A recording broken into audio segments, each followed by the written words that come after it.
Hey you, come, gather around the campfire, and welcome to the party. This is Party Chat, a JRPG podcast where we talk about everything we love in JRPGs and other Eastern titles. I am your host, Cameron Hawkins. Along, as always, is my party partner, Kevin Kenson. Kevin, how you doing? I am doing good this evening. Yeah, overall just doing good. I don't have any specific complaints or things to praise. Just a good day, solid overall. How about you? How you doing? I need to open a can of worms here that may get some people upset. This isn't JRPG related, but I need to talk about it. Okay. I need to speak my truth. So last night, I've been working on my Kingdom Hearts book, as one does, and you know exactly what I'm going to talk about. Now I know where we're going. Okay, yeah, no, you had. Okay. I was like, where are we about to go? But yes, I did not okay. pre-brief. I did not pre-brief you on this. No, and I was doing research, Disney history stuff, and Kevin, when you are recommended something, or like someone speaks highly of something for so long to the point where you just feel like you don't want to watch it because you're worried that it's not going to meet those expectations. No, Yeah. and it's not even like it's not even like the high expectations. It's just that like it's been such a long running thing, Yeah. years and years and years of not doing something, that you finally do it, and then it's just like, we need to have a conversation. I need to have a conversation with y'all. Have you ever had an experience like that? Yeah, I mean, we'll see what happens once I finally finish Trails. But no, like I know what you're talking about. I feel like I've learned to like control my expectations going into things like that these days. But like I get it. Like I understand when stuff's like talked up, and there's just that part of you that's like, is it going to live up to that? Because like sometimes stuff does live up to it, and sometimes there's a reason why it's gotten hyped up in retrospect, but it's not that good, or maybe not even good, which is I think your vibes on what we're about to talk about. Yeah. So just for an example for our audience to understand, like imagine if you have heard for like the past 20 something years that this JRPG that didn't get the love that it deserved is actually really, really good, and like it did, it didn't get the justice it deserved. Let's say And then like Chrono Cross or something, right? Like I feel like or there's like a going to be Final that Fantasy vibe. VIII or something like that. Sure, yeah, like that kind of like stuff that's not like unanimously praised, not like a Chrono Trigger or an FF7, but something where it's like there is that cult audience that's like, no, wait, this is good though, like actually. Mm-hmm. Yes, exactly. And then you finally consume that thing, and it is just mid as fuck. It's just so underwhelming. Yeah, that was me last night with a little movie called Treasure Planet. I watched Treasure Planet for the first time, and I was scared going into this movie because I've just so many people say like, "Oh, most underrated Disney movie of all time, like one of the best Disney movies ever made. You're about to experience peak." Da da da da da. And like, I'm definitely guilty of telling people, "Oh, this is peak." Like, I think if you've been listening to this podcast since the beginning, I've talked about that about Trails and Kingdom Hearts like almost every episode. But that being said, I finally watched Treasure Planet, and going into it, I really didn't know a whole lot. I knew that the aesthetic was really cool. I knew that there were like these like solar sails that people would ride, and that's really it. Yeah, like pirates in space, neat. Pirates in space, yeah, exactly, pirates in space stuff. And man, that movie was pretty boring. I think the main character is pretty boring, and his last name is Hawkins, same last name as me. Pretty boring character. I think the only reason I'm going to talk about spoilers about a 20-year-old movie at this point. Yep, older than 20. I feel like he's the main character simply because he can read the map, which they don't explain why he can read the map and no one else can. He just can. Okay, sure. the solar sailing, I felt like was supposed to be like this really big, you know, grab to wanting to watch this. He only does it once in the entire movie. And it's in the first like 5 minutes. It's the classic, like, oh, here's this cool thing in the trailer, and it's like the smallest segment of the actual movie. Exactly. Yeah, it's look, man, like there's this whole era of early 2000s Disney where I think they were trying to like that are mainly no, hold on. I'm gonna stop you right here because the thing is that it from outside of our biases, sure, the 2000s era of Disney is considered, or like early 2000s is considered to be pretty middling. Yeah.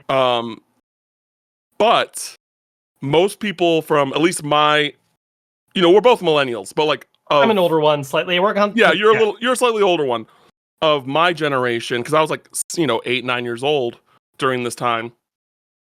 That thought those movies were actually really good, and I still think that they are. Like Emperor's New Groove is one of my favorite Disney movies. That is the one I really love. There's not much else from that era. Huh? What about Atlas? A lot of people really like Atlas, The Lost Empire. Oh, or Atlantis. My reaction to that movie was your reaction to Treasure Planet. Really? Okay, I haven't seen it. I like the dude. I haven't seen Atlantis. I like the Demolitions guy. That's it. That movie did nothing for me. Atlantis is the next one on my list. Atlantis. Yeah. Those are the two movies that I never really saw. Yeah, like from the early 2000s era, for me, I would say like I love. I got a list up right now so I can like reference real quick. I do love Emperor's New Groove. Like that one, yes, for sure. Like no contest. Incredible. Best movie out of that whole run.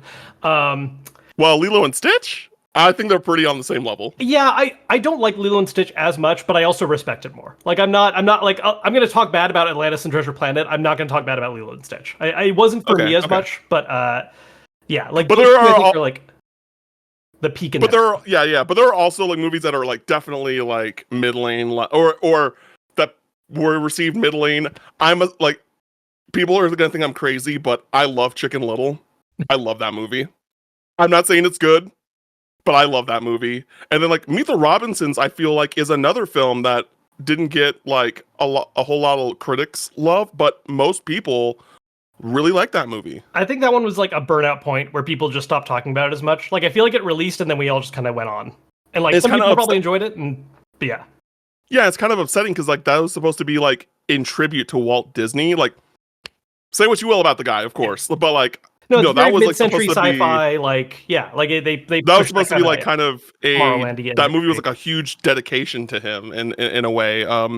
But yeah, so I just felt that it was going to be good because there were other films that weren't as critically well received or did well at the box office from Disney during that time frame that were actually really good. And so when it didn't end up like Treasure Planet, it's like one of the worst Disney films I've seen in recent memory. Yeah, I need to rewatch it because it's been like I saw it years ago. I mean, I'm talking like I saw it when it was still relatively new. And so like it's very not fresh in my brain. I remember like not hating it, but I definitely wasn't like, "Oh, yeah, this is great actually." It's been a while. I should rewatch it. What it always reminds me of that I did rewatch, it is terrible, is Titan AE. Oh man. Don Bluth's later years. That. Oh, it's yeah. I love old Don Bluth. Later Don Bluth not so much. Yeah, it's rough. It's rough. Okay. But yeah, so that's been on my mind for a while. That I feel like I've been gaslit the past 20 years about a movie that was supposed to be amazing. That is actually like very mid at best. But yeah, but before we get into the news of this week, we have some housekeeping. First things first, our review for Monster Hunter Wilds is up on YouTube and podcast services. So if you are looking forward to Monster Hunter Wilds, maybe give that a listen, because I think some of the stuff that we talk about on that podcast may surprise you, unless you've been like reading a bunch of reviews, because I think that like a lot of the reception has been kind of on the same page as what I've been saying. I said in that episode. I feel like I think you have some specific thoughts that are still unique, but there's definitely like a general trend I think that you line up with for how people are feeling on this thing. Yeah, exactly. So yeah, that's up right now. And then if you like the show, please give us a moment and give us a 5-star review on the podcasting platform of your choice, as well as sub over on our YouTube channel, Party Chat at JRPG Podcast. And if you want to give some more financial help, we have a Patreon where you can subscribe to a bunch of different tiers that give a myriad of different rewards. We got an exclusive Discord where we talk about JRPGs and other stuff as well. We have our monthly Q&A, which we need to do soon. Realizing that in real time that it's the 25th and we need to get that done. We do. February's a shorter month, and boy, did it fly by. Yeah, yep. And then we also have Campfire Catalog, which is going to be on Chrono Trigger. It's like a book club. We're going to get 1 or 2 people that are super knowledgeable about Chrono Trigger and like talk about the game with them. It's my first time playing. I'm super excited, and it'll be a good time. And lastly, go to youtube.com/Kevin Kenson and give Kevin a good old subscribe there, as he's trying to get to 1 million subscribers before the end of the year. But now, we are going to get into the news for the week, which is very light. Very light news this week, y'all. Not a whole lot. All of the biggest news for this week has nothing to do with JRPGs or Eastern titles. Like, there is some crazy stuff happening this year, this week, today, but like, like the WB stuff, and basically they're shutting down 3 studios, including Monolith. The Wonder Woman game's canceled. That's all crazy. And then Fable's been delayed to next year. Those are definitely 2 big stories that came out over the past week. I do wonder, obviously we don't want to get too into this because, you know, JRPG focus, but I do wonder specifically for WB, with Monolith shutting down, what that means for the Nemesis system.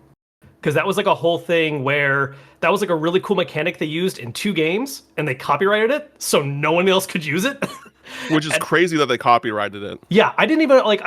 I mean, I don't. Or that they could do that. Like, not that they did. I'm not a lawyer. I know there are there's definitely weird ways to copyright certain specific things. It's just awkward when it's like gameplay mechanics. Yeah.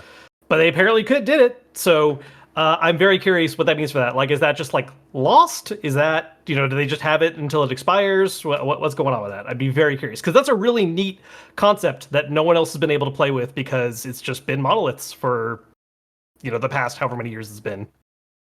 Speaking of the Nemesis system, a really great indie game that I think a lot of JRPG fans would enjoy, that has the Nemesis system. It's actually the last game to have the Nemesis system that isn't a Montreal game, or Monolith game. Montreal.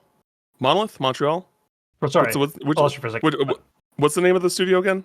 Monolith? It's Monolith, yeah, which gets confusing because it's not Monolith Soft, it's Yeah. It's but they're based in Montreal, right? If I remember correctly. I don't know that off the top of my head. I can double check real quick while you. Anyway, Monolith. That Monolith did is Star Renegades, which is one of my favorite indie games of recent years. It's a roguelike, turn-based combat, but it has the Nemesis system, where like after every kind of map that you figure out, you fight a boss, and if you beat the boss, like you know, there's a Nemesis system, and you knock out one of the bad guys, and it's a really fun, and it has a good level of challenge to it as well. I highly recommend people pick that game up because it's super cheap now. And funny enough, Bryan, who did our podcast art, he was the art director for Star Renegades, which is how I found out about his art and everything like that. And it's a really, really great game. Again, it goes on sale all the time, and I think the normal price for it is like $15 maybe. Like it's a very, very great game. Yeah. Highly recommend. It's literally like $5 on Steam right now, on sale for $5. Nice. Normally it's $25, but yeah, check out Star Renegades. Yeah, so news for the week. Probably the biggest thing that is worth talking about this week is that NieR is holding a 15th anniversary live stream for April 19th. The broadcast, this is according to Gematsu, the broadcast will feature the latest information concerning events and merchandise celebration of the NieR series' 15th anniversary, a discussion between developers, and a mini concert. Presenters include Hiroki Yasumoto, who voices Pod 042 or Grimoire Vice, Yosuke Saito, the NieR series producer, Yoko Taro, the creative director, of course, Keiichi Okabe, the composer, Takahisa Tora, who's a senior game designer for NieR Automata, Shotaro Seo, a pianist, and Takanori Goto, who's a guitarist. So apparently they're involved with the music. And it's worth noting that at the 10th anniversary stream that they did, that is when they announced the NieR Replicant remaster. So my first question for you, Kevin, is as you are the NieR guy out of the two of us. Yeah. Do you think we're gonna get a new NieR game announcement here? Do you think we're gonna get a remaster of some sort here? What are your thoughts? Okay, so first I would say I'm not 100%, but I feel like chances are pretty solid we'll get something. I would not necessarily put money down on like, oh, NieR 3, like it's coming right now. Because there were those, like we've talked about before, right? There was those vague hints about maybe 3 is on the way sometime in the vague near future. They did some hints at the concert. Yes. And I would love that to happen. I would not be surprised if we had maybe something else on the way before. And there's a couple possibilities. I think one thing is the mobile game, which is no longer listed, NieR Reincarnation. I think there's always the chance that could have some kind of like offline version relaunch. Because that has like... That makes a lot of sense, yeah. That has plot. Like, that has relevant things that, like, it's not like super, super important plot where it's like, here's more stuff about 2B, but it does have some world fleshing out stuff that it's not obvious at first, but it does have, like, set building stuff that is related to the others. It's kind of like Kingdom Hearts with their mobile games, like Union Cross and the upcoming Missing Link. Like, they're important, but, like, we don't know in what aspect yet, like exactly. So yeah, it's like it's neat right now, but then you might find out like NieR 3, you're like, wow, there's this whole plot I just don't understand, and it's all because it's pulling from that or something. Although all the NieR games have been pretty standalone, like there's always little nods, but they mostly work on their own. I think something that's interesting to think about too, and I don't think this is likely, but it's been on my mind lately. I do wonder whether or not internally they consider Drakengard to be like the same franchise, because they are shared universe in a very, very wild way. And so I've always been curious about, since, the combat overhaul really saved NieR Automata and also made NieR Replicant more digestible, whether or not like Drakengard 1 could get that treatment at some point, because that game is not fun. But it is like technically the first game in this whole overarching thing that has led to NieR. And so I've always wondered, like, are we going to do something with that? Do we want to maybe make that a little more palatable? I don't know. I think that's less likely, but I think it'd be neat. My biggest guess would be offline reincarnation if I have to guess something's getting announced, but I'm totally down to be surprised. Okay. Now, this doesn't go directly hand in hand, but also kind of does. I don't know. But I'm curious, like, what do you kind of want from a NieR 3 or like the next like big installment for NieR? This is gonna sound like kind of a weak answer, but I really do mean it. I just want more of like Yoko Taro doing his thing. Like, I don't like I feel like part of what I really enjoy about the NieR franchise is trying to go in with relatively few expectations, because I think something that his writing and the stories of the games do a very excellent job of is kind of flipping things on their head every now and then and surprising you and catching you off guard. And like we've talked about this with gameplay with NieR, where I know you didn't really love Automata's combat very much, but I think one of the things that's very fun about it to me is that, like, yeah, it's not Platinum's best action game. I would rather play like, Metal Gear Rising or Bayonetta or something, but like, what's really fun about that one is how it keeps you on your toes, where it's like, guess what? Now we're doing a shooting stage. Now we're doing this minigame. Now this is happening. Like, there's so many fun ways that it messes with your preconceptions of like what you're going to be doing in this game that I absolutely love. And so I really just want like I feel like some people might be like, oh, like I really want to like see a continuation and actually bring back these characters or maybe do some kind of tie-in. I am down for him to be as esoteric and weird as possible. Give me a new cast, change the setting again in another even weirder way. Like let's just go. Like Okay. Okay. You think it's going to be like a new cast of characters, probably, or I would lean towards yes. We have not okay. had repeat cast in NieR at least. Drakengard did do repeat cast, not like playable, but like they were in the story still. Mhm. But so far with NieR, outside of like Emil and some general kind of cameo and nod type stuff, main cast was completely different between the two games. So Yeah.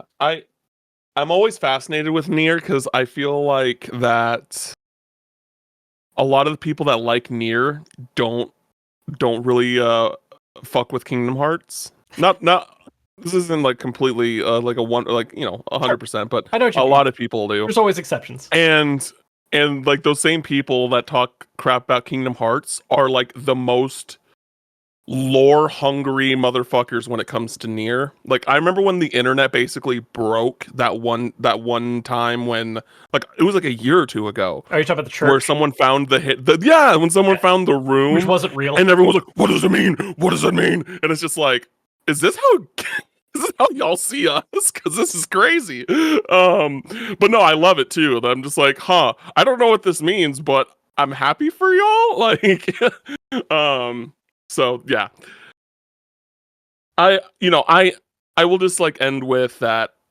I will definitely give a new NieR game a shot. I'm not opposed to like playing more NieR.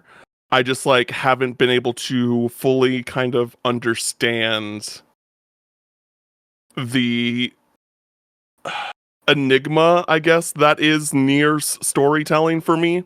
Sure. Um and I want it to click, but it just hasn't. I And so it's feel just like, okay. I don't know if this is true for everyone. I feel like for me, part of why it works is like, especially my age range, millennial, like we grew up on a lot of weird postmodernist stuff. Like Mhm. watching Evangelion when it was new, kind of energy. Yeah, sure. And like I think there is something for that kind of odd approach to philosophical incorporation and story that doesn't necessarily need to make complete perfect sense and like just shove symbolism in your face every now and then in very bizarre ways that works really nicely. Um, I yeah, it's a very specific flavor that I absolutely understand not working for everyone, but I eat it up. I will definitely give you that like the way that NieR tells its stories is not anything like I've really experienced before. But I've also like when I finished NieR Automata, I'm like, oh okay, I get what they're doing here. This is cool. Like, but I wasn't like, oh my god, this is just like the most creative storytelling I've ever seen. I just didn't really Oh, I lost my mind get that at vibe. those credits. The credits and choice, I was all about it. Oh man. I'm happy for you. I'm Yep. happy for you. Next story. Bloober Team is developing a new game based on Konami IP. Um, yeah, so basically, Bloober Team made like a statement regarding this. This was also like covered by Gamatsu saying, "quote Our collaboration with Konami has been incredibly fruitful, and the success of Silent Hill 2 speaks for itself. Um, by sharing knowledge and experience, we have been able to create high quality production together. Of course, we can't reveal too many details at this time, but we are confident that fans will be just as excited about our collaboration as we are. We can't wait to share something truly special with players when the time is right." End quote. And that was from the Bloober Team CEO, Pitor Fabiano. I hope I said that right. Um, this is probably going to be just a new Silent Hill, right? Do you feel like that's what it's going to be? Yeah, I mean, it feels interesting for them to be coy about it, and like I'm sure there's just legal agreements and things that like tie it up and why they can't specify just yet. But it is very funny to be like, "Hey, we just made Silent Hill 2 remake. Now we're going to work on a new game using a Konami IP." Not gonna say more. It's a very strange thing because like it would make sense, right? They did Silent Hill 2 remake. It did well, so why not double down on that? But two, based on Bloober Team's track record and the kind of games they've made, I don't know what other Konami IP they could really do. Exactly. Like, I mean, there's always that chance of like, hey, hard left turn, we're making an action game that's Castlevania. Like that happens. I mean, we have Playground making Fable. Like that, you know, teams that don't traditionally work on one genre can always dip their toes in another direction and surprise you. But at least based on what they have made historically and what they seem to like making, I don't, unless there's some random like, oh man, we're gonna. The only thing I can think of is if they did some kind of more psychological thriller Metal Gear or something. Like if they didn't do a stealth espionage action game or something. Like maybe they could tap into that a little bit if they wanted to focus on like narrative and just the psychological aspect of it. But I'm not sure what other IPs from Konami they could do. Like they're probably not gonna do Castlevania. They wouldn't do Suikoden, you know. Yeah. I think that this is I think it's weird because like Silent Hill 2 was a remake, like the creators like behind what made that game super special are not at Bloober Team. So like what, and you know, the previous game, The Medium, like they tried some stuff. It was like it was solid. Yeah. It was solid. I'm not saying it was like amazing, but it was solid. I don't think Bloober makes. But I just don't. No. Go ahead. No, Oh, I was just gonna say I just don't think that like they're the team to like kind of bring Silent Hill back into the mainstream with new entries. Sure. And like, you know, I don't hate on Bloober Team as much as some people do, but even they've been kind of candid about like, yes, we realize we kind of made some shitty games. Like not everything we've made has been a winner. We're trying to change that. Like they said that while like delivering Silent Hill 2. I will say, like, I agree with you in terms of I don't know if they're the team to move it forward, but like that ship's already sank with Konami. Like we already know of what 2 or 3 other Silent Hill games that are in development at different studios. They've been handing out that IP like candy to different devs, and so I've been kind of cautiously optimistic for each of them. I kind of want to give each dev the benefit of the doubt, and I'm kind of curious to also see how like each dev handles Silent Hill differently. But if Bloober is in fact working on another Silent Hill game, that's just one more to the pile, right? Because we have what are the other 2 called? There's like Silent Hill Home or something. What is it? I can't remember their names right now. I have no idea. I know there's a couple more in development that they announced them all together at once, and then we haven't heard a thing since. It looks like Silent Hill F and Silent Hill Townfall. So we know of those 2 that are still on the way. Yeah.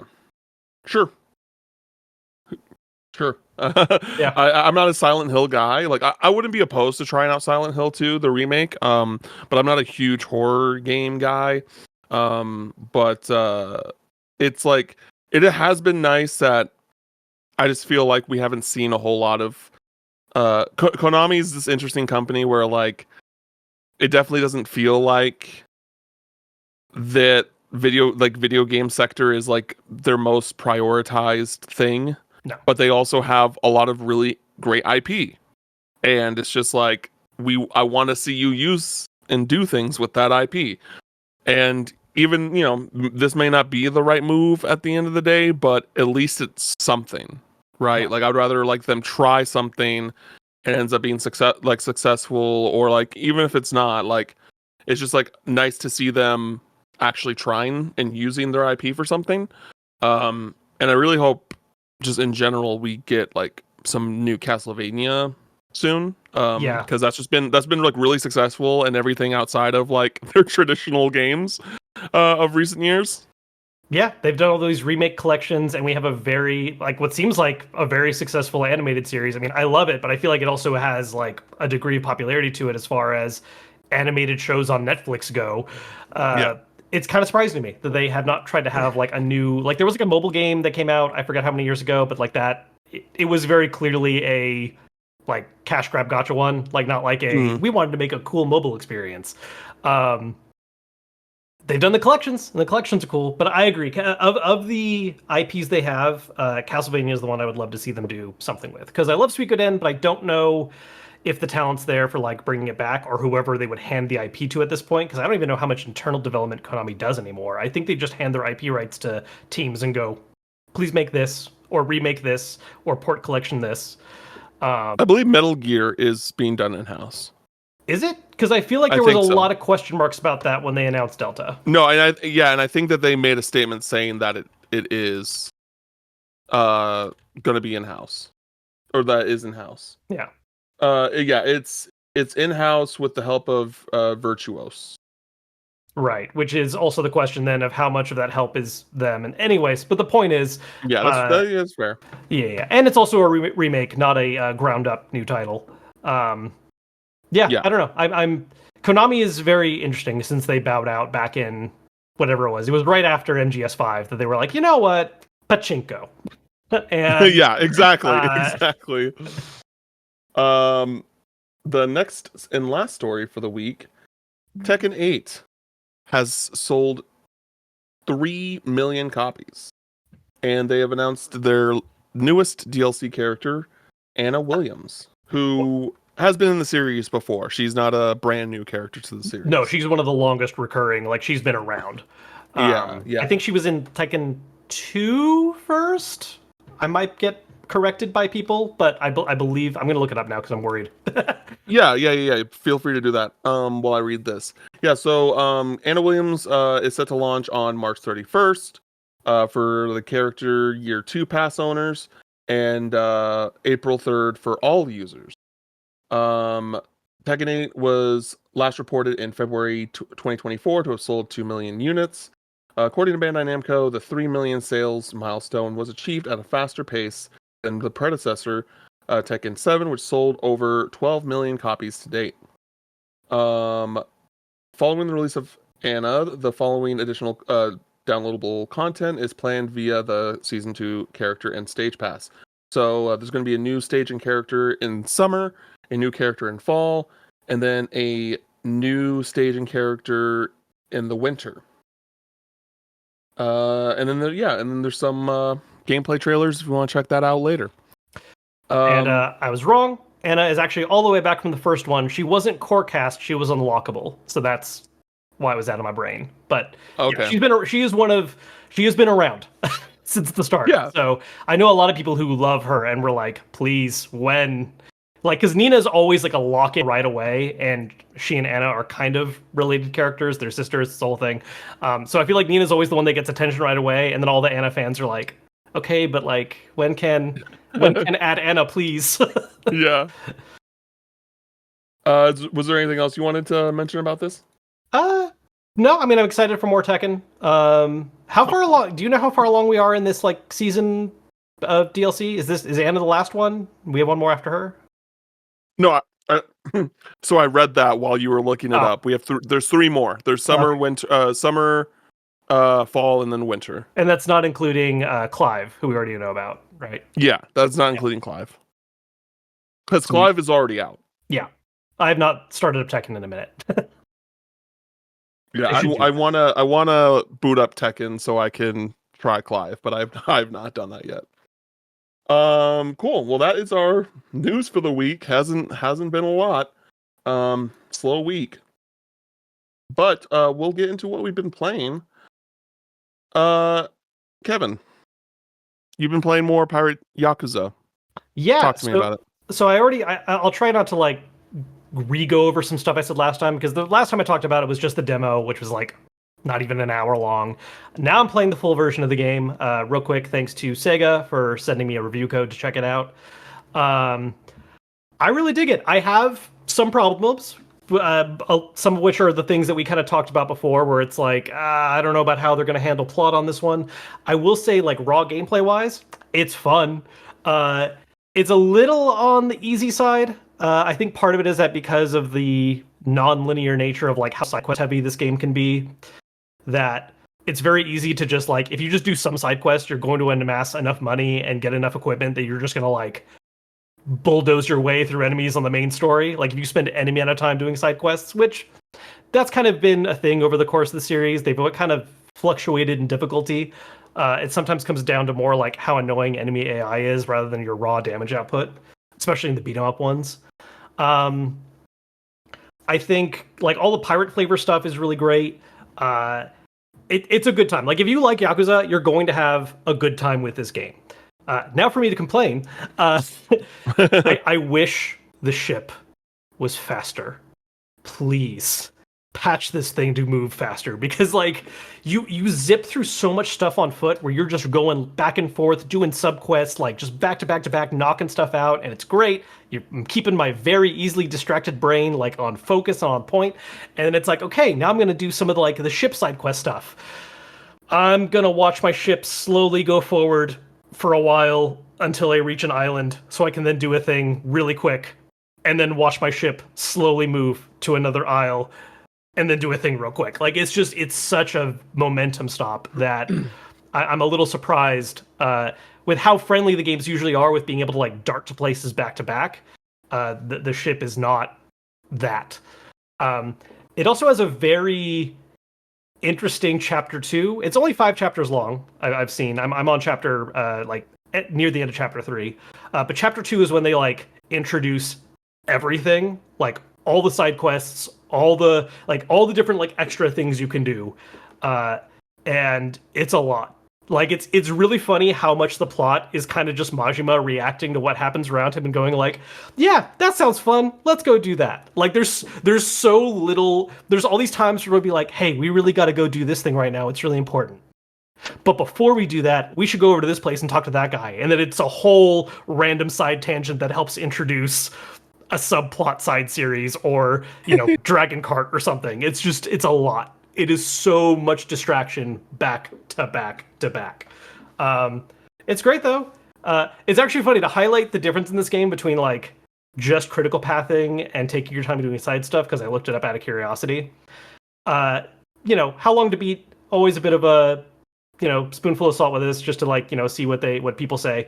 But it's like 13 hours to critical path and 40 hours to do sides. Like there's just that much other stuff, which is mostly what I've been doing. Yeah. So regarding the ship, are there like ship upgrades to make it go faster? No. There's an upgrade to get more fuel to let you boost more often, but the boost doesn't really last that long. And the thing is, the game has built-in, they have these like waterway paths that you can take that give you a little zoom effect. I'm complaining about the travel speed with those accounted for. Like the things that are supposed to make travel speed like fast and efficient, it still is just like, yep, I'm on the boat a while. And I will say the ship-to-ship combat, it's kind of whatever. It's not really bad. It looks so good.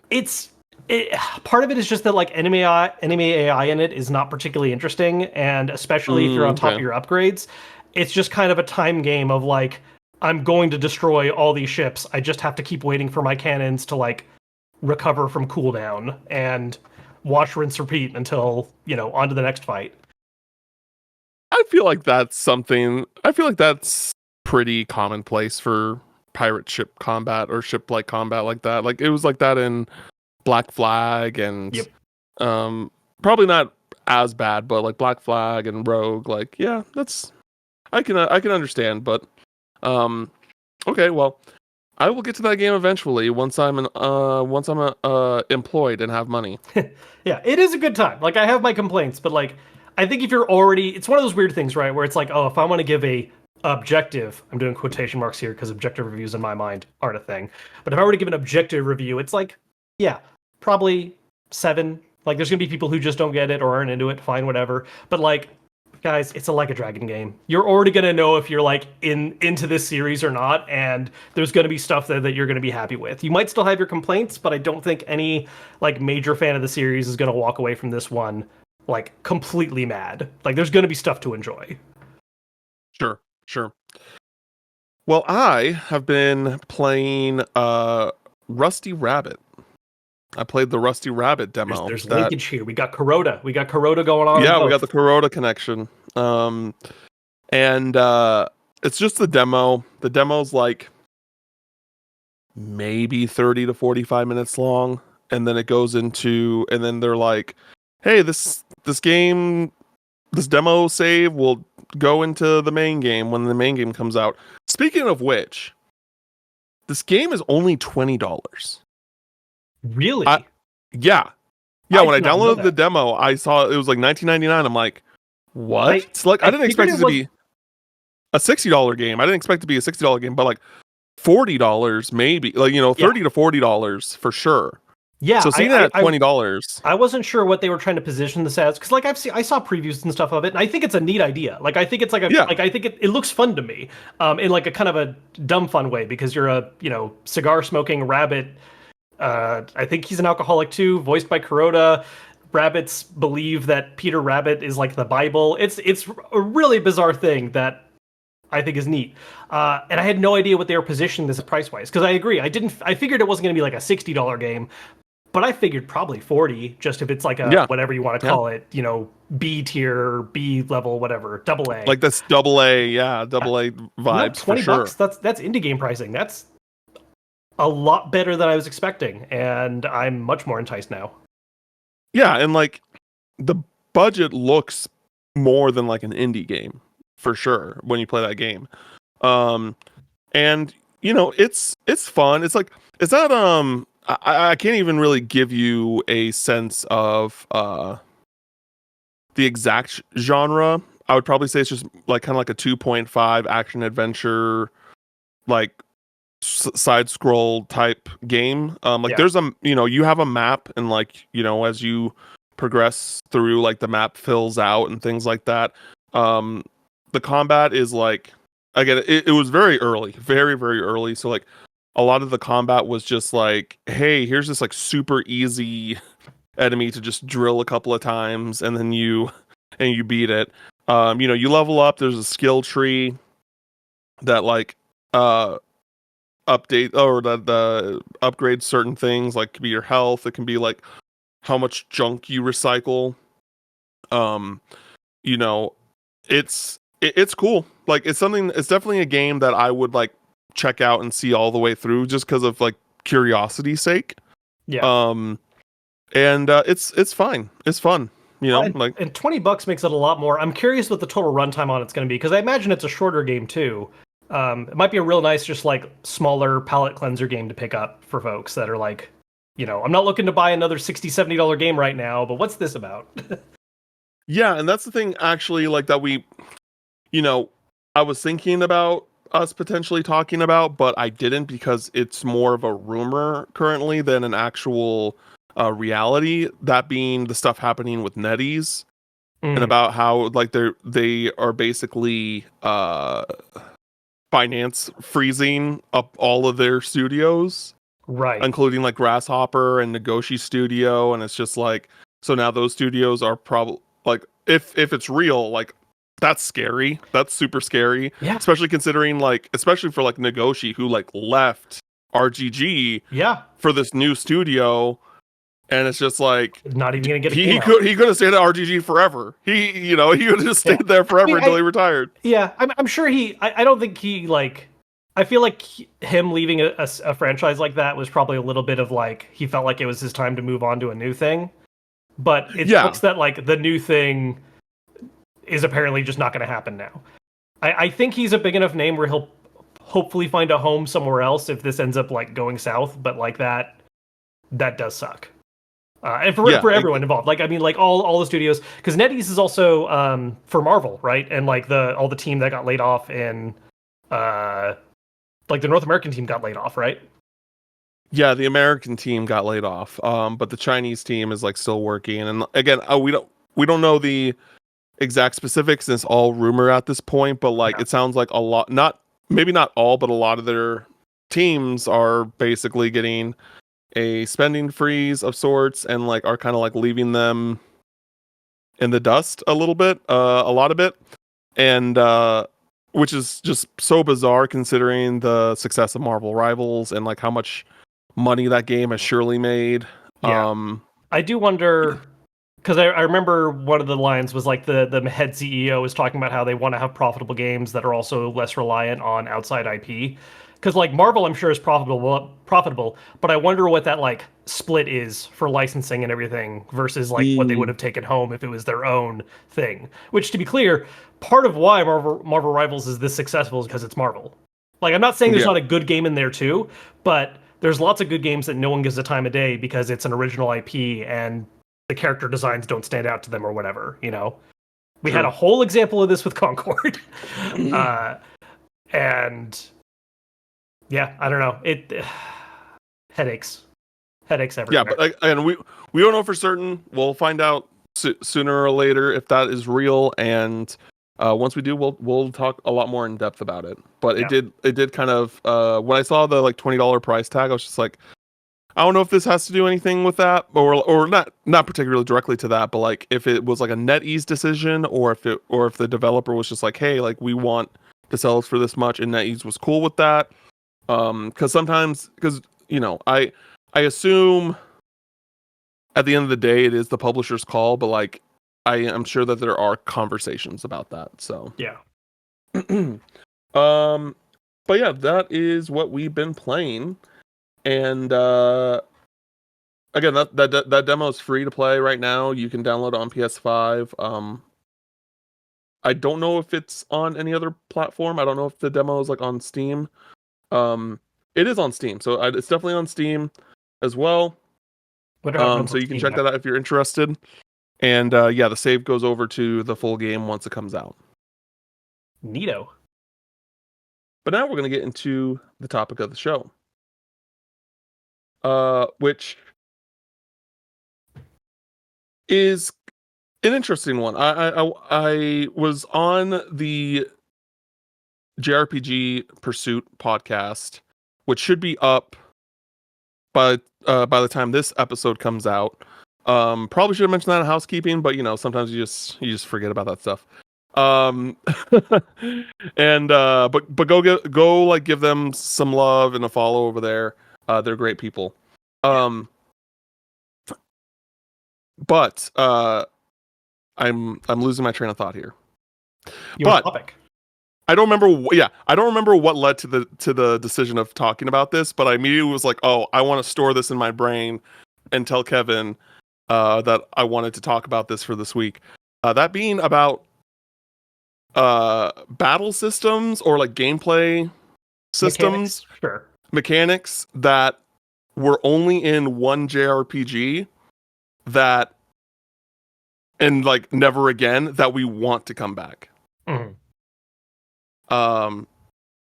And we've kind of talked about this a little bit regarding some games as the podcast has gone on, but let's just make it a topic for the show and let's just dig deep into this. I'm down. Kevin tries to sell everyone on Tokyo Mirage Sessions Part 5. Let's go. Yes. No. Kevin, I'll let you start on this one. What's the game that you think of that you're like, yo, they need to bring this back? So when you brought this up, one of the first games that actually occurred to me was, and I talked about this in one episode previously. I don't remember what it was about. Maybe it was the Q&A actually.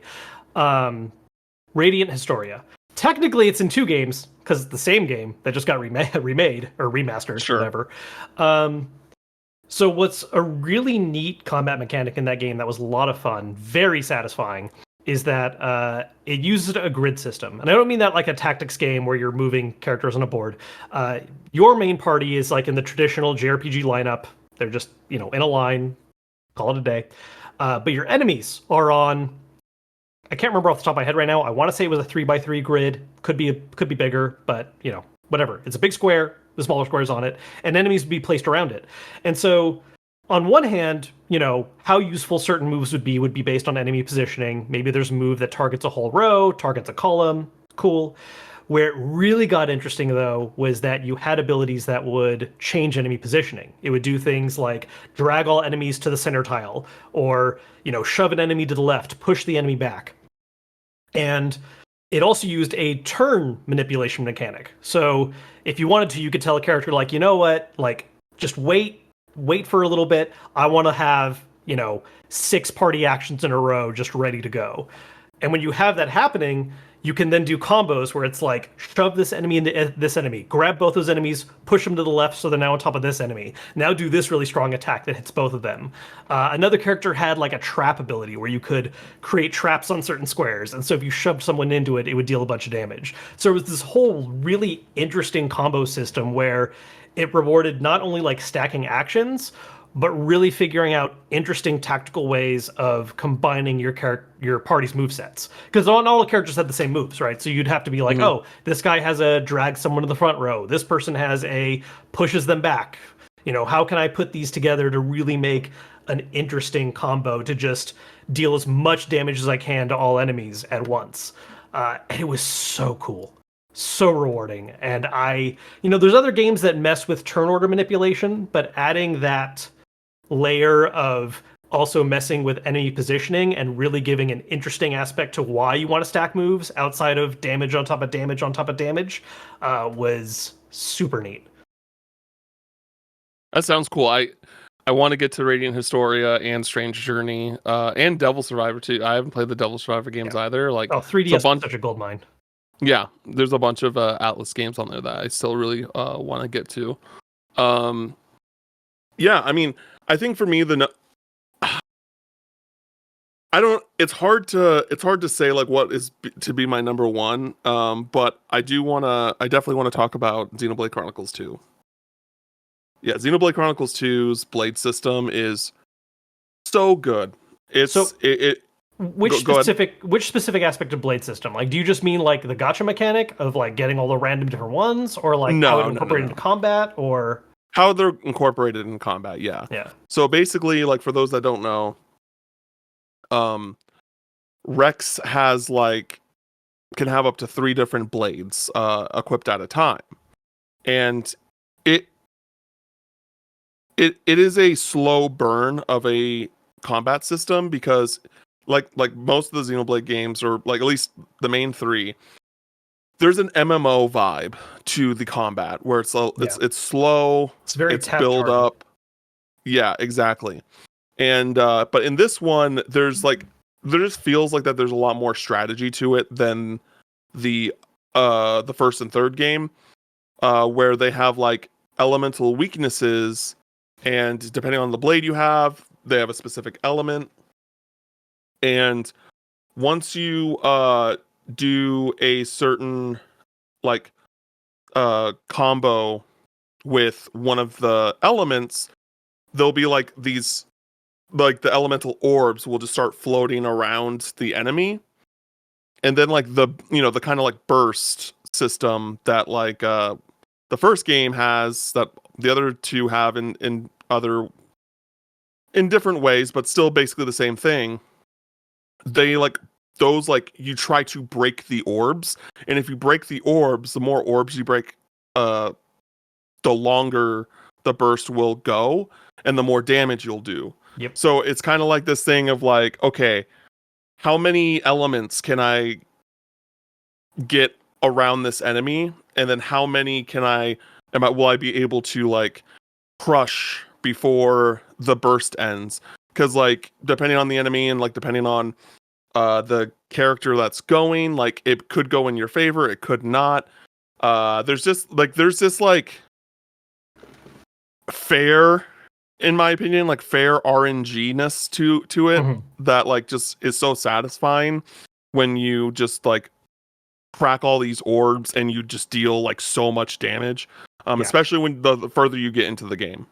I've actually been thinking about this lately, how there's been this trend of a lot of JRPGs tilting towards like a very heavy burst damage emphasis to give a sense of flow to combat, and Xenoblade Chronicles 2 especially is one that like drives that point home, where like it's a ton of build up, you're creating the orbs, you're doing your regular attacks, and you're not like not doing damage, but you're chipping away at their life, and then suddenly, if you know what you're doing, you land that combo system, start breaking orbs, and then it's just time to watch the health bar delete.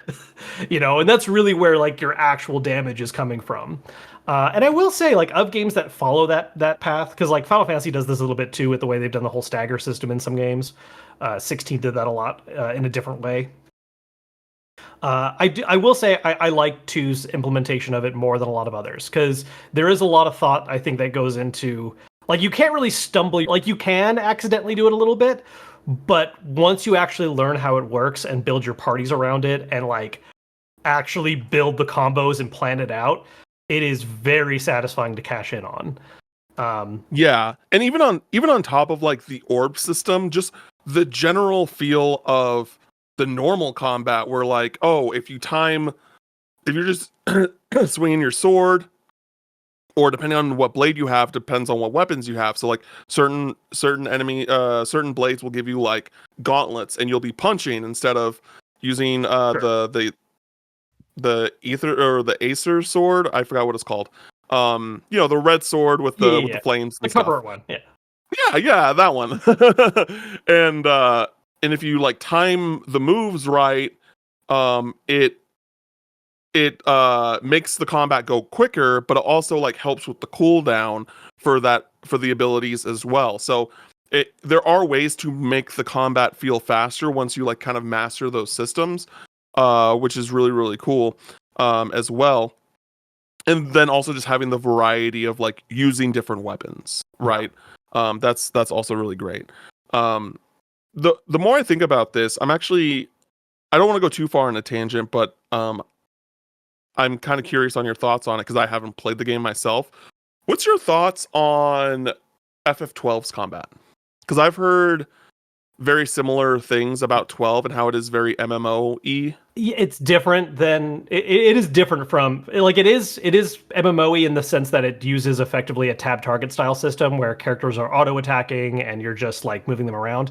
How it interacts with its gameplay systems is different from Xenoblade, where instead of Sure. focusing on like a burst damage payoff, the real big appeal to 12 system, and the remaster really helps with this, is Okay. effectively auto battling and like behavior planning. There's this whole thing called the Gambit system where you give characters different commands where it's like, hey, if an ally is under 30% HP, cast Kira on them. Or hey, if an enemy is under this amount of HP, prioritize attacking them over other enemies. And you set them up in a list order of priorities. So like you kind of have to think a little bit about how that setup works and like how you want those priorities set up. And if you're into that, if you really like the idea of automating combat and finding the most efficient way to do it, it's very fun, especially in the remaster because they add a fast forward feature where you're just blazing through combat once you kind of have the rhythm down of like, how all the characters are going to auto act and how they play off of each other and like what is the most efficient way of just like handling fights for you. Original release, lack of fast forward really made it feel like a crawl because like not only is it MMO style, like you're waiting for actions to happen, but like you're not even really, occasionally you might intercede and be like, oh, I really need to like, I don't have a gambit set up for getting rid of poison. I need to, get rid of poison on this character. So I'm going to enter a command. Yeah, I really like how it worked out in the remaster. But I also get why it's not everyone's cup of tea. You have to be into the idea of like, having relatively minimal interaction and just deriving joy from like, I cracked the code. I made the right setup of abilities and gambits to where they're just, wasting enemies on their own, and I'm here to guide them from point A to point B, and then doing quests and watching story play out. Okay, cool. Yeah, I've 12 is one of the like JRPGs that I'm excited to get to because I know it's just like so divisive. Like some people really dig Very. it, some people don't. Yeah. And I'm very curious as to where I'm going to fall there. Yeah. I always describe 12 as like the Final Fantasy I wish I liked more. Like there's stuff on paper where I'm like, I should be all about this. And I don't dislike it. I do like it a lot. But I don't love it. Like I wouldn't put it in like my top 5 of the franchise. Like it doesn't go that high. But okay. It's definitely a divisive one. And that's kind of the fun of it too. Like it's a distinct enough one where I think it's a great tell on like what your tastes are, how you react to that specific one. Okay. I've been thinking about I was thinking about other games that I wish that would get a new or a new game with the same kind of combat style. And like I would really love that for Final Fantasy 15. I there are some things that I would want to change about it. Like I wasn't a huge fan of like how you had to hold the button down just for Noctis to like swing his weapon like crazy. Yeah. But it did give me because Final Fantasy 15 was supposed to be Final Fantasy versus 13, and the combat initially was very like Kingdom Hearts esque, and I still like feel aspects of that there, and I do like the. I was actually thinking about the demo that they released, where like the combat was very, it was pretty different at the time. Where if you knock down an enemy, there'd be like this yellow circle that would appear, and you'd have to go up to the circle to do like a team up attack. And I was like, they were doing something there that I kind of digged, and I was a little sad that that didn't end up being a part of the final game. But it was also interesting just kind of seeing like it was like one of the rare times we got to see a kind of work in progress from Square Enix like that. Oh yeah, That they just like gave to that they just gave it to the public like that. But yeah, I thought it was pretty cool. And but yeah, because like the thing with 15 is that I like the team up stuff, and I thought it did a really good job. It wasn't perfect. It definitely could have used could have used a little bit of work.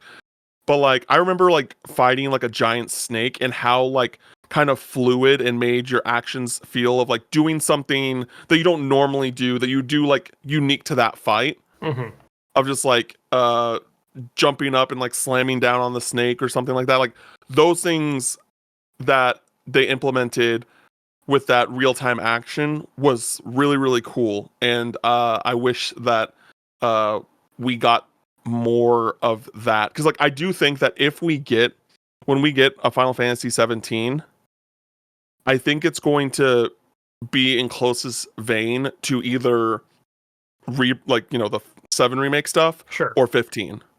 It's going to be somewhere there. Yeah, I agree. I think, as much as everyone loves to talk about, they should go back to turn-based roots. It's like it's just not a priority. Like unless it would, the only way that would happen is if they decided to pick like a lead for that project who was just like, no, I believe in turn-based. Like we're gonna make this happen. But I don't think there's a lot of interest at Square Enix right now for that. And they have other franchises that are still keeping turn-based alive. I hope it's more the 7 remake style, because I think that's a better blend of like classic and action gameplay. I agree with that. Yeah 100%. But we'll see.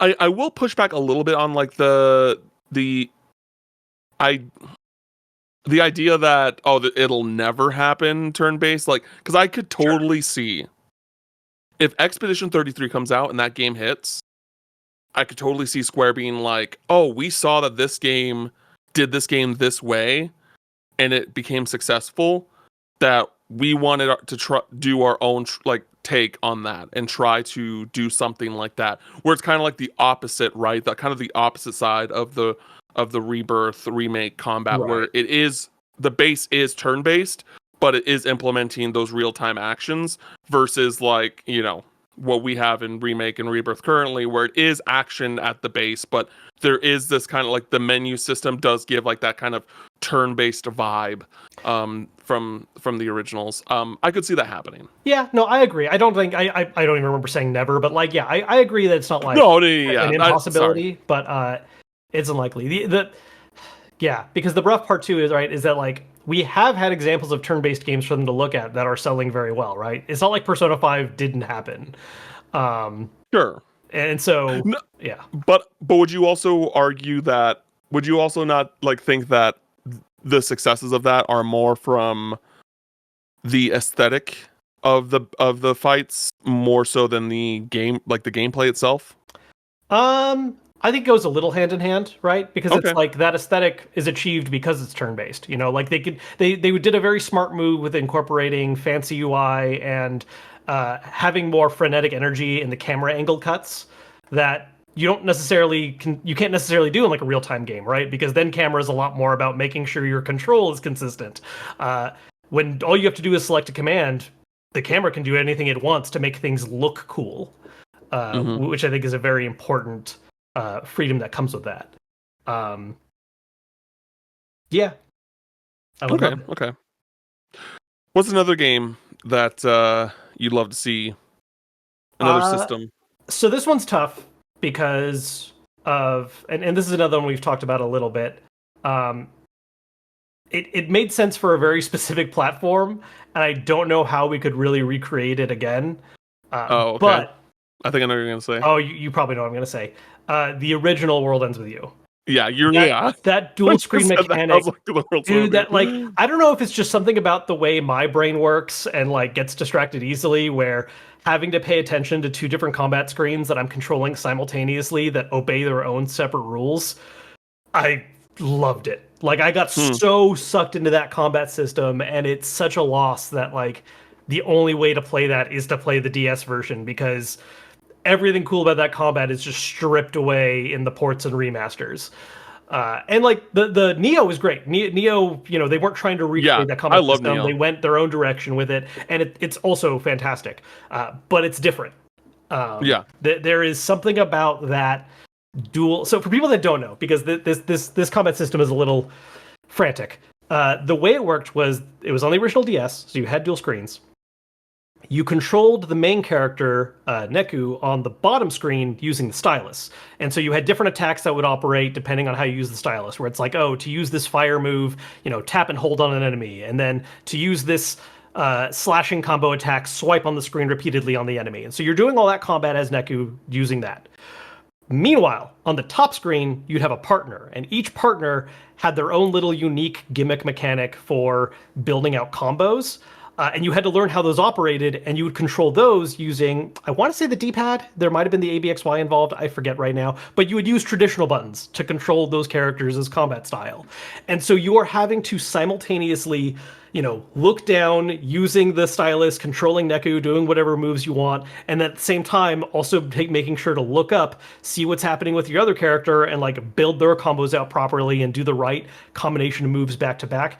It was a lot to take in. Like it's a headache to learn at first, but once you're able to kind of get over the initial hump and pay attention to both screens, the right tempo, so much fun. There's just not really any other game that has done that for me, and I would adore it. I liked that system. Like I liked the system for that game. And it's definitely unique. Definitely one of the most unique, if not the most unique gameplay system for a JRPG I've ever played. But I was also kind of like, I think that the more I played it, the more I kind of was just like, okay, all right, we're doing the thing again. We're using the stylus. Like it just kind of like lost me, especially once you like kind of figure out the right buttons that you want, Sure, yeah. because Once you you know figure out the the abilities combo, are determined by like these buttons that you get, and so like once you like have something that works for you, I think that is when you kind of just like zone out a bit in the combat. However, I will also say that like whenever I got a new button, it does a really good job at making me want to try it out. It yes, makes me want to like, which I don't think a lot of JRPGs are good at. I don't know, just speaking for myself, like when I find something that works for me, I'm like, this is it. This is what I'm using for the rest of the game. And I think that that game did a good job at encouraging me to try different things. yeah. No, I'd agree with that. I think the game does a great job of having like a strong early, like middle. I think is the sweet spot for that game because it's the right balance of like you've learned the system, but now there's still variety and trying different buttons. To get different abilities. And then yes, I will agree with you. Late game would definitely like end game would get a little repetitive because by that point you've gotten enough different ones. You've figured out what the setup is that you like.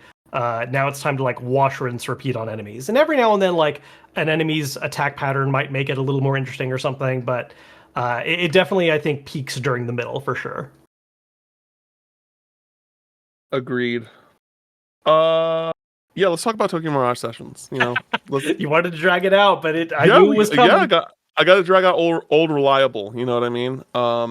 And listen, I think that it's okay to drag it out because so many people just haven't played this game. So many people don't know this game. No, for sure. Uh, and it is my favorite system that Atlas has made, and I I do think, if I'm being honest, like if I'm being true to myself, I do think at some point they are going to like reutilize the system in some way. It's not gonna, they may not call it the session system or anymore. Or, well, I mean, in all honesty, like they don't call it that. We call it that. But it's going to be very similar like that. It's going to have some differences. Because, look at what they did with the Persona system in Metaphor, right? Mm-hmm. And it's just such a cool idea of implementing the kind of one more system, but in a completely different way. Yeah. Where you have.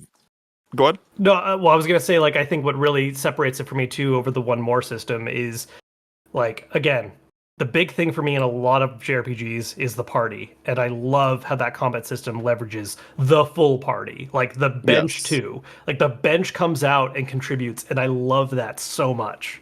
Yeah, exactly. And it doesn't happen immediately. You have to like get to certain points in the game where your bench people will come out in session with you, but still very, very cool. And so basically what the system is like, think of the one more system in Persona. Like if you hit a weakness of an enemy, and instead of being able to go again, if someone has a session skill that connects to whatever element or what damage type you started the session with, they will follow up. And then whatever they used will if someone has a session skill that ties to that, they will follow up. And it just kind of happens again and again and again. And it's just so satisfying, especially with, again, just like the aesthetic of these characters and like the battle of, because every battle is kind of like presented like a not like a stage show, but like a stage, right? Like you're performing, like you're like you're you're an idol, you're performing, and depending on and each character's like dressed normally, like based off of their mirage, their persona, their Fire Emblem character. And yeah, it's really great. It has all of the like, I really think that even if you're not super into Fire Emblem, if you love Persona, and specifically you love the Persona battle system, Tokyo Mirage Sessions is a must play. Yeah, it really is. It's very underrated, and I understand why. Yes, but I would say that I agree. If you like Persona mechanics and you want more of that, Tokyo Mirage Sessions is 100% something you need to check out like immediately. Like because like, look, I don't really care about most of its plot. Like there's like I got to like the characters, and there's like stuff that I do like that's in it, but overall, like I'm not really invested in it, right? Like the story's just not for me. Damn. Okay. Well, I not even the story, just like the main dressing, right? Of like having the whole idol set up. Like I'm not into that, Okay. Okay. But damn, was it satisfying to play. Like just from a raw gameplay standpoint. And I feel like there's a lot of people that just don't want to give it the time of day because they're like, oh, what's this weird idol thing where, I don't care about that. Like, why would I pick this up? And it's like, no, it's so good. It's so good.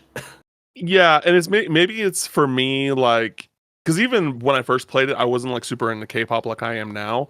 But like I have a musical background, and so like and I've always like been a fan of movies and entertainment and stuff like that. That just like when it comes to the story aspects, is that like I like how you as the main character, even though you are a voiced main character and you are a characterized main character, like the main character is trying to help these characters be better at their craft. Yeah. And that they're passionate about. And so I really enjoy this party quite a bit. It does have the Atlas problem like most JRPGs do, where like the last party member comes in like probably 5 hours too late. And you don't really get to explore that character as much as you would like to. Granted, they have like purpose in the plot like before they join the party, but it's still one of those things where you don't get like side quests to like help them with specific things and all of that. But yeah, it's a really really great game. Really great. The music's also really great. Mhm. It's not like the Persona music, of course, but like it's still Atlas, and it's really really really really good music. And the puzzles, again, like I think the puzzles in like the dungeon design is really really good. Like there was actually one dungeon that I got stumped on. I was just like, how do you do this? And like I was trying to like figure it out on my own for so long, and then I finally looked up a guide, and I felt so stupid. I felt so stupid. It's a really really entertaining game that did not get enough love, and definitely deserves more love. It's on Switch. It's on Wii U. If for some reason you don't have a Switch, and you should definitely check it out. I really, really love that game. That battle system absolutely rips. Yeah. Uh, Kevin, do you have any more for us? Or I mean, there's a couple I can think of. There's also ones that like I feel like at one time weren't as common, but now they're becoming more common. Like, we were talking okay, earlier about Expedition's timed hit mechanic, and like there was a time where timed hits were only in like a couple games, and now I think it's becoming much more common in a lot of turn-based stuff. hmm Either in the indie sphere where people got inspired by Mario RPG, or again with these newer games that are experimenting with like fancier ways of doing it.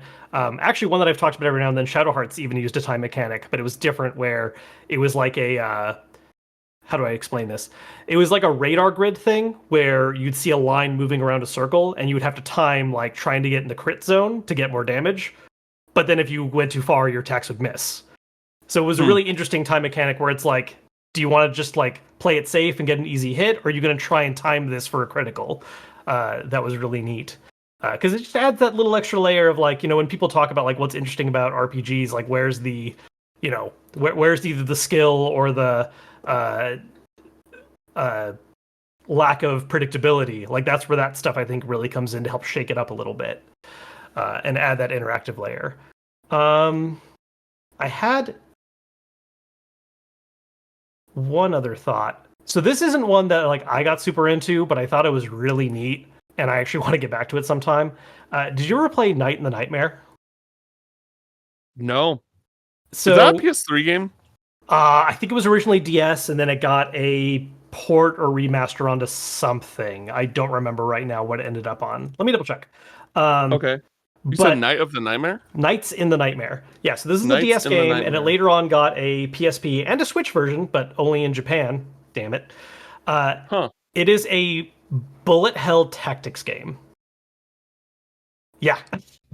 So the way Okay. the way it would Okay. work is that you would control. So originally on the DS, you would use the stylus, and the way it would work was you'd control this little character using the stylus, and you'd have to avoid enemy attacks, bullet hell style. But then you also wanted to charge up your own unit's attacks by like highlighting them and staying on them. So it was this balance of like playing a bullet hell, but then also planning out your attacks at the same time. Such a bizarre, unique thing that I didn't fall in love with it completely in the original game, but I feel like that's something I want to see explored again. Like I think Hmm. there's room to innovate on that system further.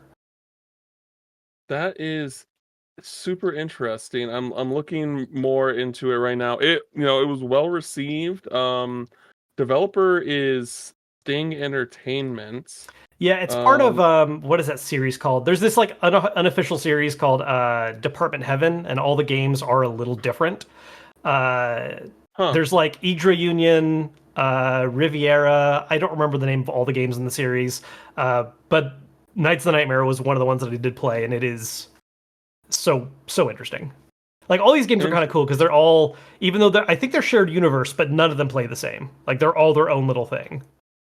yeah, so it looks like it was on DS and PSP. Apparently the PSP is kind of like the definitive version because there's like it has a bunch of quality of life stuff, Mm. except for like the load times are a pain in the butt. Um, and then apparently it's on Android too. Um, Huh. and But yeah, if I were to play this, I'd probably play on the DS just because I'm not trying to like, get a PSP and play PSP games. Like that's just not what I'm that's not where I'm at in my life right now. I wonder if it's back compat on Vita, like if there's a store listing for it still. I gotta look into that now. But Yeah. yeah. if you want weird, unique combat systems that have not really been used much, this is one of them for sure. Huh. Yeah, that looks super interesting. I know the DS out of any platform has the most like amount of JRPGs that I do not know, I just don't know about Sure. that I want that I'm probably be interested in playing. So this is definitely one that I'm going to add to the list and hopefully It's get not a too copy expensive. of eventually and play it. So because it was also published by Atlas, so Yep. cool. Well, everybody, I think that is our episode for this week. Next week should be pretty interesting. We got a Pokemon Presents in a couple of days, so we'll definitely talk about everything that was announced there. And yeah, we're gonna get into a new month, so we got some uh new upcoming games that hopefully we'll have the opportunity to play and or review. We got Atelier Yumiya coming up at the end of the month, which I'm excited to check out. Yep. Um, Suikoden, the 1 and 2 yes, Ishi that's coming out. yes, That's Suikoden comes out in a couple of weeks. And it's likely that we're going to have our first guest for like a weekly episode sometime soon, specifically to talk about stuff like that. So, got some exciting stuff coming up. Thanks everybody for listening, and until next time, we'll catch you later. later.